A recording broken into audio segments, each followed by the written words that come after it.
I'm Tom Kessler, a hydropower enthusiast who researches these stories from primary sources and official records, and this one keeps pulling me back. On October 9, 1963, a dam in the Italian Alps performed exactly as engineered. It held, and nearly 2,000 people died anyway. The Vajont Dam never cracked. The mountain above it collapsed into the reservoir, and the wave that followed erased entire towns within minutes. What makes this so haunting isn't a flaw in the concrete. It's what was known, who knew it, and why the reservoir kept rising. The corporate force behind the project was the Società Adriatica di Elettricità, universally known as SADE. Established in 1905, this private utility secured a near monopoly on power generation across northeastern Italy. SADE's rise was deeply political, shaped by its founder, Giuseppe Volpi di Misurata, who had served as Mussolini's Minister of Finance. This political backing allowed SADE to operate with unmatched regulatory freedom. During the 1920s, the company began scouring the Venetian Alps, seeking to capture the region's immense hydroelectric potential to fuel rapid industrial growth. In the deep, narrow limestone gorge carved by the Vajont River, company engineers identified what they believed was the perfect strategic site. It was an engineering dream, a sheer canyon where a relatively thin concrete barrier could block a massive volume of water, generating unprecedented electricity and securing SADE's regional dominance. But bureaucratic momentum and technical safety were never the same thing. In October 1943, amidst the disruption of the Second World War, a special commission met to evaluate the project. Official minutes show that only 13 of the council's 34 members attended the session, far short of the legal quorum required for a valid vote. Yet, the Minister of Public Works signed the authorization anyway, bypassing standard safety assessments. After the war, SADE used this legally flawed wartime decree to assert ownership over the valley. When the local residents of Erto and Casso protested, refusing to yield their homes, SADE secured state-backed expropriation orders. Carabinieri squads accompanied company officials to enforce the forced sales, paying residents meager compensation based on basic agricultural values. By the time construction began in 1957, SADE had bypassed local resistance and legal standards alike, establishing a pattern of administrative shortcuts that would define the project's future. In the neighboring valleys, Tina Merlin, a former wartime partisan turned journalist for the newspaper L'Unità, began listening to the families of Erto and Casso. Having risked her life in the underground resistance during the war, Merlin was not easily intimidated by corporate power. In May 1959, she published her first warning. She documented how the soil was shifting under the feet of local shepherds, who reported strange cracks in the stone, hollow rumblings from the earth, and trees tilting on the slopes of Monte Toc. The villagers feared the reservoir would trigger a landslide. SADE reacted by trying to silence her. Rather than investigating the slope, the company filed criminal charges against Merlin for spreading false and tendentious news to disturb public order. It was a deliberate effort to use the legal system to suppress local dissent. But the mountain itself soon intervened. On November 4, 1960, a massive 2-kilometer crack ripped open along the slope, and a 700,000 cubic meter rockfall plunged into the water, proving the ground was moving. When Merlin's trial concluded in Milan on November 30, 1960, the judges could not ignore the physical reality. They fully acquitted Merlin, ruling that her reporting was accurate and served the public interest. Her legal vindication was a rare triumph of local truth over corporate pressure, but it did nothing to halt the rising waters. The mountain looming directly over the new reservoir carried a warning in its name. In the local dialect, Monte Toc translates to rotten or decayed, a reference to its ancient habit of shedding rock. Geologically, the slope consists of massive limestone strata intersected by thin, fragile clay seams.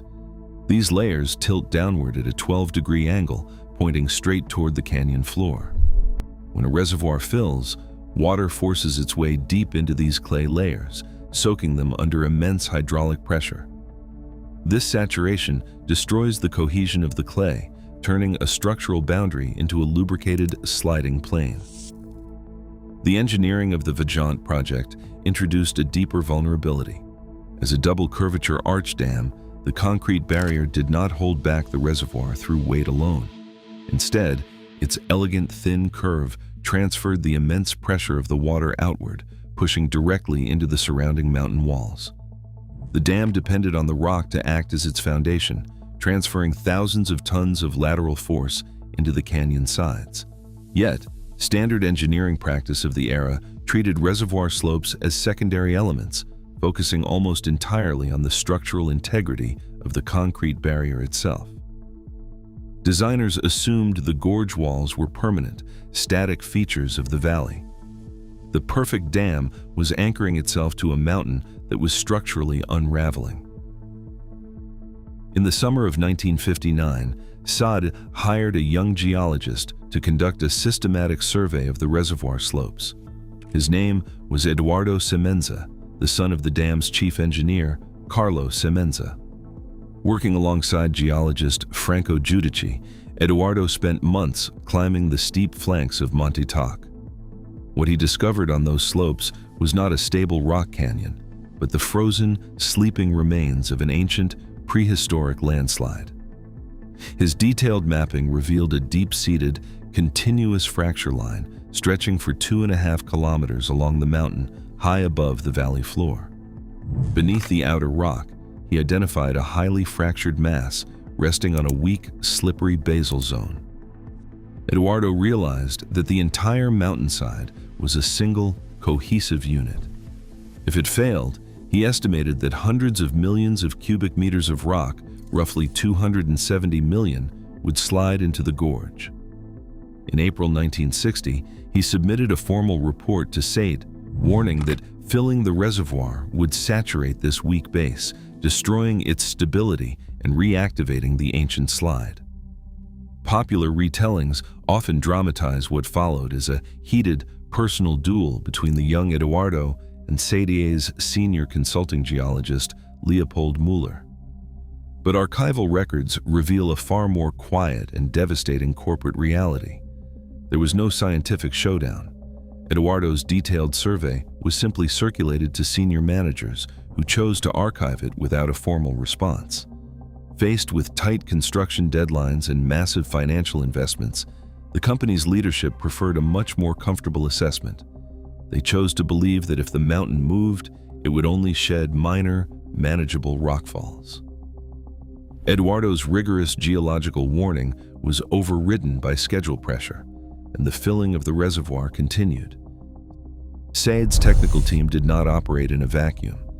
They were acutely aware of external warning signs, including a landslide at the nearby Pontassé Reservoir in 1959 and the catastrophic collapse of the Malpasset Dam in France under related geological conditions.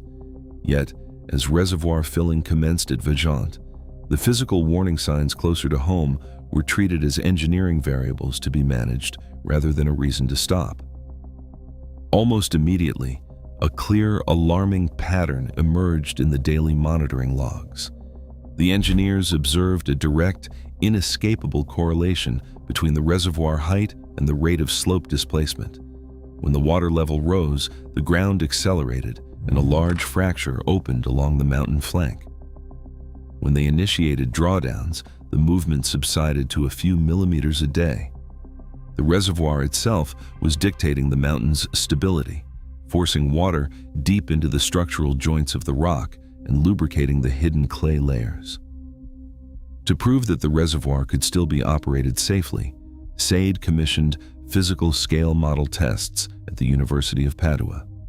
Here, the historical record reveals an important nuance often simplified in popular retellings. SAID's engineers did not entirely ignore the threat of a landslide. Instead, they built a simulation that fundamentally misjudged its physical mechanics. The scale model, using sand and gravel, assumed the slope would fail in separate, piecemeal sections rather than as one coherent mass. When the Testing Institute proposed a more realistic model incorporating a continuous simulated clay slip plane to match the true structure of Monty Talk, SAID's leadership declined the project due to tight schedules and mounting costs. They chose to rely on the comforting results of a flawed test, framing a massive, existential geological threat through a reassuring and manageable lens. It was a decisive moment where a physical warning was redefined as an acceptable engineering risk. By 1962, a massive bureaucratic countdown stripped away any remaining technical caution. The Italian parliament had passed Law 221, scheduling the complete nationalization of the country's electricity sector for January 1, 1963. SAID's private utility was about to be transferred to the state-run entity, ENEL. This created a powerful commercial incentive. SAID needed the Vajont project fully certified as operational before the takeover to maximize its financial valuation and secure state compensation. On the ground, the project engineers watched the monitoring logs with growing concern. They knew the mountain was unstable, yet the authority to halt the high-level testing did not rest with the technicians on site. The decision-making power remained locked in corporate offices and government ministries, where the overriding priority was to reach the maximum reservoir elevation of 722 meters. The ultimate proof that SAID's leadership recognized the danger lay hidden in the rock itself. Even as the company publicly minimized the risk of a major landslide, they excavated a 2.5-kilometer bypass tunnel through the opposite side of the gorge. This tunnel had one specific purpose: to keep water flowing to the power station if a massive collapse blocked the main reservoir. It was concrete evidence that the engineers had anticipated a catastrophic slide years before the final filling. But rather than stopping the project, they built an escape route for the water, committed to a race against the nationalization clock. In September 1963, SAID pushed the reservoir to 722.5 meters above sea level, its highest level yet. The mountain reacted instantly. Movement along the slope, once measured in millimeters, accelerated to several centimeters a day. On the high pastures of Monty Talk, sheepherders watched as deep fissures split the earth. Animals, sensing the deep structural failure, fled down the slopes. By early October, the displacement rate reached 20 centimeters per day. The entire mountainside was on the verge of release. In a desperate late bid to relieve the hydrostatic pressure, engineers attempted a controlled drawdown, lowering the water level by just a few meters. It was far too late. The water trapped deep inside the clay layers could not drain fast enough, leaving the basal slip plane fully saturated and lubricated. At 10:39 p.m. on October 9, 1963, the mountain gave way. A single, coherent mass of rock and earth, 260 million cubic meters, slid into the reservoir in less than 60 seconds. The slide reached speeds of up to 40 meters per second, acting like a colossal piston striking the water. The impact displaced the entire lake. A wall of water surged up the opposite valley wall, reaching 250 meters high, while a massive wave rose over the crest of the dam, spilling more than 50 million cubic meters of water over the concrete lip and plunging into the narrow canyon below. The dam itself stood perfectly intact against the force, but the valley was gone. Even under the sudden, immense hydraulic punch, the concrete structure stood. The thin double-curve barrier did not crack or structurally fail at any point, transferring the colossal load cleanly into the canyon walls, just as its designers had intended. Yet 50 million cubic meters of water had already vaulted the concrete crest, dropping hundreds of meters directly into the narrow gorge below. In the valley, the impact was almost instantaneous.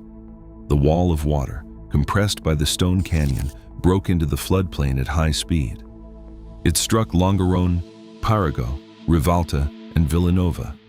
Within 4 minutes, these communities were swept away, leaving only flat mud and scour marks where homes, churches, and streets had stood. The human cost was immediate and permanent. Roughly 2,000 people lost their lives that night. Hundreds of them were children, many of whom had gathered with families at the local cinema.